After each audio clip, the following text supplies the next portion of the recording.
They did find bodies without heads, which is There were no beheadings Islamic. of infants. There were some beheadings, apparently. The Israelis didn't even claim that in the document they submitted before the ICJ. Go read what your government submitted. It never mentioned beheadings.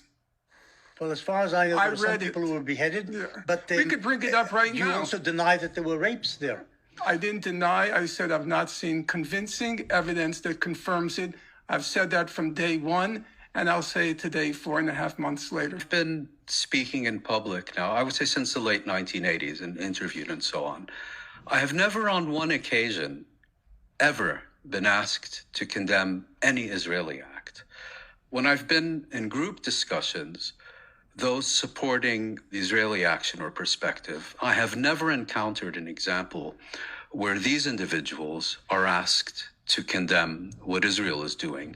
The demand and obligation of condemnation is exclusively applied, in my personal experience over decades, is exclusively applied to Palestinians. I'm sure if you watch BBC or CNN, when is the last time an Israeli spokesperson has been asked to condemn an Israeli act? I've never seen it.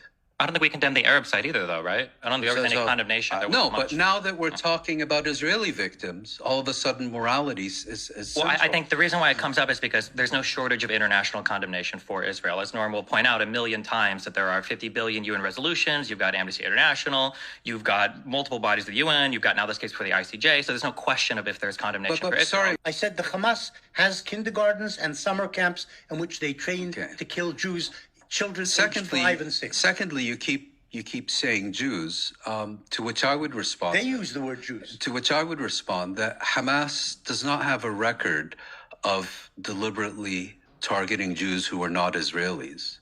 And in fact, it also doesn't have a record of deliberately targeting either Jews or Israelis outside Israel and Palestine. So, all this talk of Unlike the Hezbollah, which has targeted Jews outside Palestine. We're talking about October 7th and Hamas. If you'd also like to speak about Hezbollah, let's get to that separately, if you don't mind. So again, genocidal. Well, if that term is going to be discussed, my first response would be, let's talk about potentially genocidal actions against Israelis rather than against Jews for the reasons that I just mentioned. And again, I find this constant conflation of Jews, Israel, Zionism to be a bit disturbing.